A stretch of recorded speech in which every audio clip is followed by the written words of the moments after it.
Hello everyone, PraseScooter here, and welcome back to more of Tears of the Kingdom.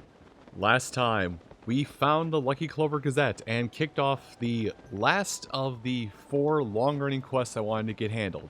And today, we're doing several things around Rito Village to make returning here a lot simpler before we go and tie up some loose ends, before we get ready to head underground. This is a bad idea, hold on. I'm gonna... Yep. Is there fish in there? I'm being very careful about water because, well, people should know this about water anyway, about water when it's frozen anyway, but frozen water is probably the, going in this game and in real life, going to frozen water is probably the quickest way to die. Outside of just other means that are instantaneous, but this is a grim way I'm phrasing it. I apologize, but this is the best way I can phrase it.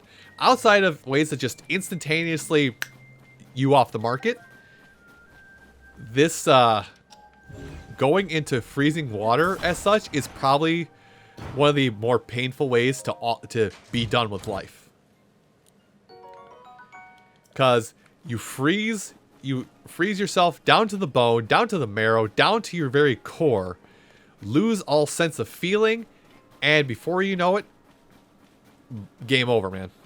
So, and as such, that is the same, that rule abides just as well here in Breath of the Wild. If you want a quick way to die, take a skinny dip into some cold freezing water. You will be dead in 10 seconds. Your heart's drained stupid fast. So that's just it's a rusty halberd. Neat. Now I did see that Korok up on top of that rock somewhere over here. And I'm tempted to go get that. There's actually two, that's one Korok over there. I've already lost track of it. That's one Korok over there, but I mainly came over here for this.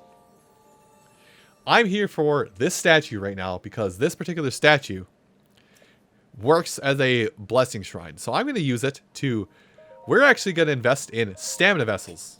2 of them.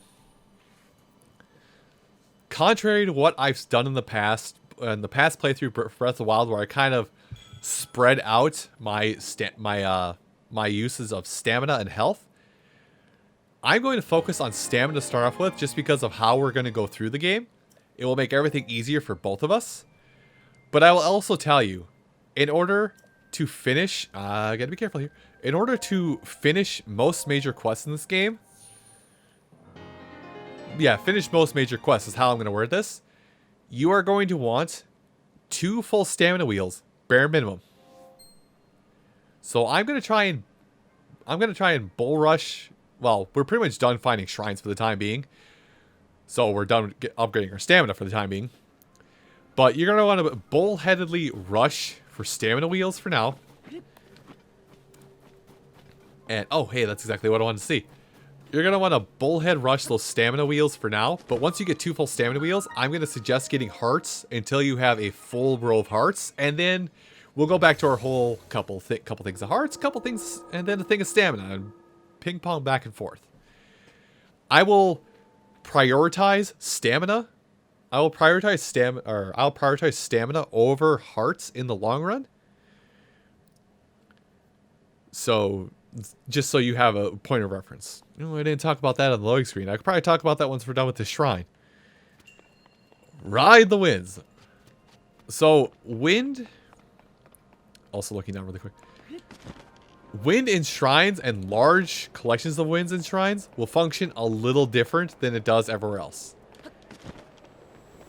In shrines like this, riding a wind current, especially like this one we're about to go on, coming up here, riding wind currents will refresh your stamina wheel for whatever reason.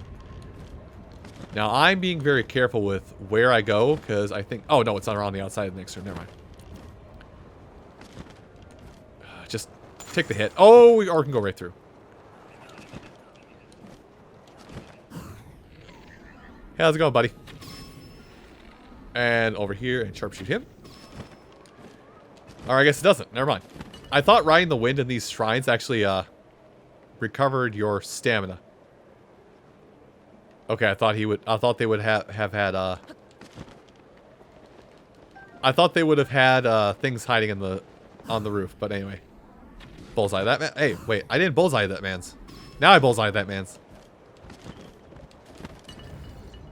And give me that. That works. I don't really need the Zonai charge all that much, I'll be honest. But I believe that... Ooh, strong. Well, goodbye. Is that the only chest? That is the only chest. Good. I do believe we need to take out those robots just so we have easy, just to be able to activate something that stops us from being barred off from the end of this temple. But I could be wrong. So something I will say, because it is related to how our stamina works in this game, is stamina, all shrines can be completed with the base level of stamina. They're designed specifically in that way. So if you are somebody who is going strictly for hearts over stamina, you can still complete every shrine.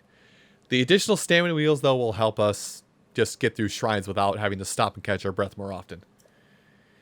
Anyway, the loading screen here. The icons on the loading screen.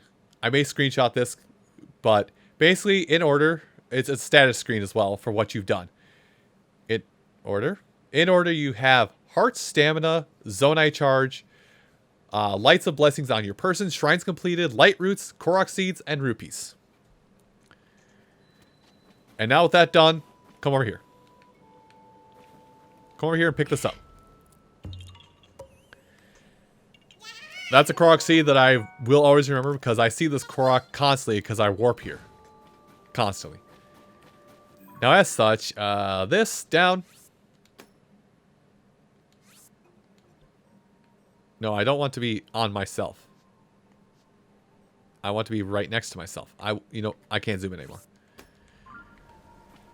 So there is a depths Lightroot here that I think before we warp back to Lookout Landing, I'm going to try and see if I can't get at. Now, I hate that I'm craning my neck to do this. There is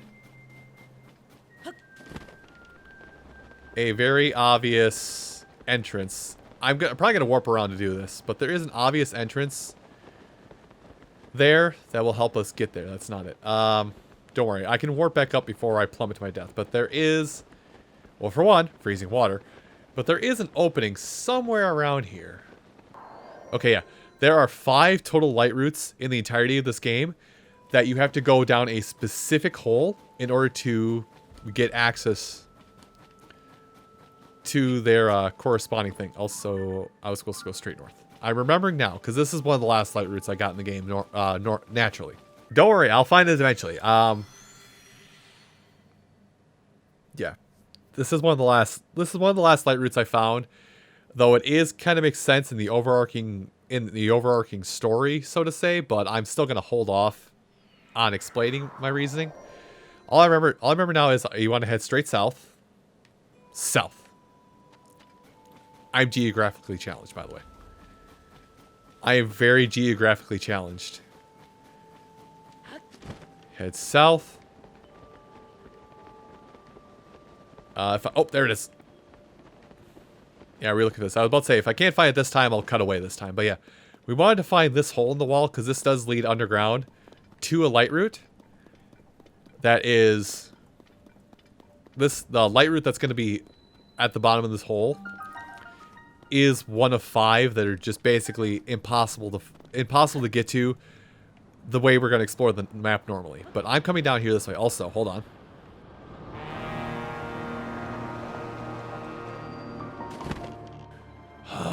Love that noise. Anyway.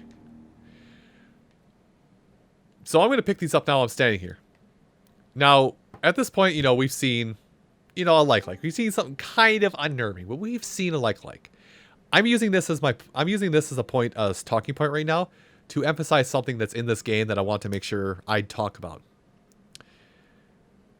Ocarina of Time. A lot of people love Ocarina of Time. What was another Legend of Zelda game released on the same system shortly after Ocarina of Time that everyone loves even more, but has a creepy as hell atmosphere to it? Majora's Mask. Apo! Tears of the Kingdom Now, I'm probably making a very bold claim here, but Tears of the Kingdom is the Majora's Mask. Tears of the Kingdom. Sorry, let me get my thoughts straight. Tears of the Kingdom to Breath of the Wild is what Majora's Mask was to Ocarina of Time. It is a much more compact, chaotic mess of a game that is super coherent, that builds off of the engine of the first game, but is still its own beast despite being in the same area. It's also creepier. It is also very much a creepier game overall compared to what it's based on. So we're coming down here to this Lightroot here, which I guess now that I found it, I can just delete it. We're coming down to this Lightroot because that hole is the only way to reach this Lightroot. This drove me crazy, and like I said, this was the last Lightroot I found when I played the game on my own. Also, we'll watch the cutscene once. It's a very short cutscene, but after this one, I think I'm going to go ahead and skip it. But yes, this Lightroot, this specific Lightroot right here, is the last one I found, and lights up just like, if you find this one last, it lights up literally this pool area right here. This one little spot right here. Like, there is light elsewhere in this secluded room, if besides the area directly underneath the Lightroot, and it is so funny, and I'm mad at myself I didn't do it like I did now. But hey, we get a little bit of an area of the depths, and as such, well, you can kind of see why it's kind of funny looking. Now, I'm going to do a little bit of an explore here, but I'm also going to gather a pose. But this gives me a moment to talk about pose. If you see a Poe while you are out and exploring the depths, if you see it and it's not too far out of the way, make an effort to go grab it up. Also, you see that Yiga Clan banner in the back there. We will be back here much later for something. Unfortunately, much of what we can do here is kind of barred off and off limits. Or is it? Is this barred off? Authorizer verified. Welcome. This is once a busy refiner where a great deal of Zonite was processed. I have something for you, but I do not think you are ready to receive it. Please visit the Great Abandoned Central Mine and return here afterward. Long story short, you're here in the wrong order. We are kind of breaking the story a little bit, but I'm still going to go ahead and activate all these guys. I'm still going to activate all these creatures down here. Welcome. This is once a busy refiner. Yeah. So, schema stones. Yeah, we cannot do anything with what's a schema stone. But we can actually come over here, and this is where I'm going to choose to talk about the thing that we cannot do anything with yet. But we'll also relate back to those energy wells that I mentioned earlier. I process zonite. So activating these guys at these mining camps, which we'll come across, will let us process some zonite. Basically, zonite that we have there can be used to purchase things. We do not have large crystallized charges. We'll come across them later. But basically, zonite is a form of currency, and also something else we can do later, which we'll talk about later. But zonite is a form of currency you can use to exchange for charges. Do not exchange small for regular crystallized charges. There's a much better use of your charges later on. Or, yeah, of your zonite. But also hold on to it, because, yeah, I'm going to just tell you to hold on to it, simply because... Oh, my rocket broke. Yeah, whatever. But hold on to these. I'm not going to read that just so I don't spoil, like, story things, but... Yeah, hold on to your zonite for later. We will use it later, but not now. Now, I believe there was... Oh, I wanted to... I've lost it. lost it. I will say turning on the lights down here doesn't dispel pose. Pose will still be present underground even if you quote unquote turn on the lights. I was standing somewhere I could ascend. There we go. But yeah. Turning on the lights in a place will not dispel the pose. Don't worry about that. It's just that I lost track of the Poe. Oh, wait. Is that... I think that's the one I was looking at, actually. Right there. Yes, a large Poe. So... that was the topic. Okay. So, Poes are in this game, are basically a form of currency.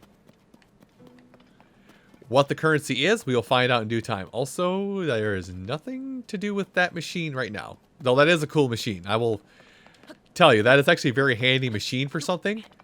If we have a use for it, which we don't have a use for it right now.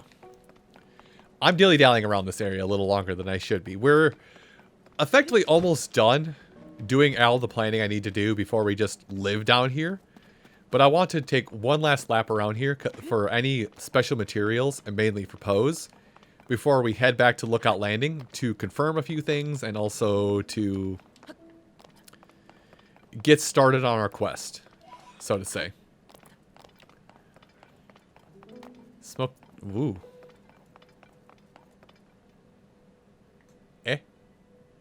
It.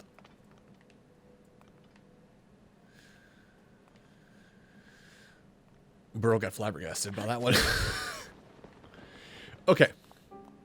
So because we have the climbing gear on, we can go around the outside of this a little bit quickly. A little bit quicker. Which I did not even think about that we got the climbing gear, this bit of climbing gear earlier. This will help so much with how I'm planning to traverse the underground. To which I will explain my plans in due time with the underground exploration, but that will not be now. It will be when I come back and sit down again for recording purposes.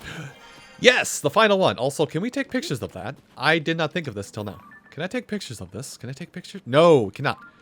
This is the last of the type of Poes you will be seeing underground. The Grand Poe. We're 20. So you have values of 1, 5, and 20. Much like rupees are, basically. What's that? The buffoon is puzzled. And intrigued. Alright. This is definitely not how we're supposed to do this, but this is how I'm doing this. We've been given the tools to do things however we want, and this is how I'm choosing to do it.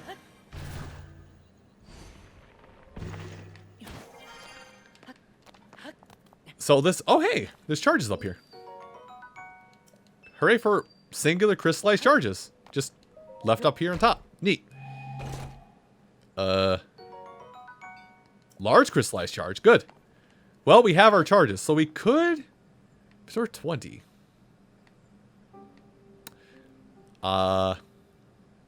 There's nothing above here we can really do. I'm just thinking... sorry, I'm just thinking about this right now. If I move this, what happens? It activates it. Okay, well. Why these are up here like this, I don't know. That's not high enough. Yeah, I'm not sure why these are activated like this. Like, it doesn't lead to anything up here.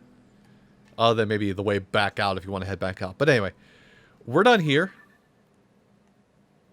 Yeah, we're done here. So let's head back to the surface and back to Lookout Landing. Wherever I can find it. There we go. So we'll head back to Lookout Landing finally. And while we're heading there, you would think how I describe how I want to handle side quests is... You know, now that we've handled the major thing that kind of kickstarts a lot of major quests to go, I would want to handle the side quests at Lookout Landing. Not yet. I want to handle what's underground before I do anything on the surface level. The surface level is... Sorry, that took a while to load. I got scared. I'm getting scared because, like, this file is getting long. And this recording file is getting long, and I want to make sure I end it off before anything else happens. But you would think, with how I have everything structured, this is how I would want to do... all of my stuff. Hi, Joshua. Oh. Okay. So, Robbie wants us to get to his lab, which we can't get to his lab quite yet. which will also, we do need to do like at least investigate one of the 4 major phenomenons, which is why I went to the Rito area as well to kind of kickstart that for when we return back to the surface. I've set a whole bunch of things in place so that way when we're done underground, we can just pop ourselves back up to the surface and start going places rapid fire. I have laid the foundation so we can just do things in order. Also, hi. I forget what voice again. Swordsman, are you okay over there? You looked like you were somewhere else just now. I bet you're that strange stone, huh? We discovered in the depths. It looks both naturally formed and as though it's been carved into. We don't know much about it, so as you can probably tell, there's still so much to learn. Once I'm done with my current investigation, I plan to start digging into it more. I want to talk to it more. So, Poes are pitiful beings, yeah. Here's one Poe for you. Have Poe. Dear Poe, I have returned the lost spirit to Afterlife where it belongs. Since I was brought here to the surface, I have been unable to return Poes to the afterlife. Because of you, I can assist them once again. You should take this. So those dark clumps we got from defeating Phantom Ganon, same thing here. We can basically use them to reduce how much we're affected by gloom. We basically get temporary... We basically get... God, this is going to sound like from way back in the day when I played Binding of Isaac. This is going to be basically what I will refer to as gray hearts. They are temporary hearts that can act as a shield against the gloom. And acting as a shield against the gloom is a very useful thing. But I don't know how it works when it's used in a cooking component because I've never cooked. But basically, there is armor that helps with this. So, spoilers, there's new armor that helps with this. There's armor that will negate some gloom hits, and then over time will refresh itself. So that way you can negate more gloom hits. But it does not act as... but the... what is it? That does... Oh, by the way, we can buy the Dark Link outfit from these guys. The hearts that are granted to you by the gloom resistance that we can make does not act as temporary hits, though. Basically, it is purely to stop gloom from spreading through you. That's all it does. Nothing else. Anyway, my voice is cracking terribly. Sorry. Where are your brethren? So, this increases for the future, but you do want to know where his brethren are. You do want to know where his brethren are in the depths. There are 4 of them total. Yes, I believe there are 4 of them total. I want to say there are 4 of his brethren total. So find his brethren and do things there. Now I think, now that we've done that, I'm going to come down here really quick because I've checked this several times. And we've done... Nope, it's not. Okay, so we do have to progress the main story for something here to be of use. So with this is probably the last time we'll be on the surface for quite some time. When we come back to Legend of Zelda Breath of the Wild, that's why. When we come back to this is not Breath of the Wild. I've been saying Breath of the Wild in conjunction with Tears of the Kingdom to explain things, haven't I? When we come back to Tears of the Kingdom, we're going to be at this shrine. Oh, wait, actually, no, we're not going to stop yet. Hold on. It's amiibo time. And I wanted to get Legend of Zelda. Or no, we can't even do anything here because never mind. We'll bench it for now. We won't even do amiibo. So next time on Tears of the Kingdom, I'll meet you at this shrine, and we'll plummet into the depths. Yeah, we'll plummet to the depths to give the effect of going to the depths proper, and we'll be living down here for the next who knows how long. Everyone, thank you all so much for watching. I don't know if this is in the middle or the end. I'm going to try and make it so this is the end of an episode. But next time, Tears of the Kingdom, we're dwarves. I'll see you folks then. Take care.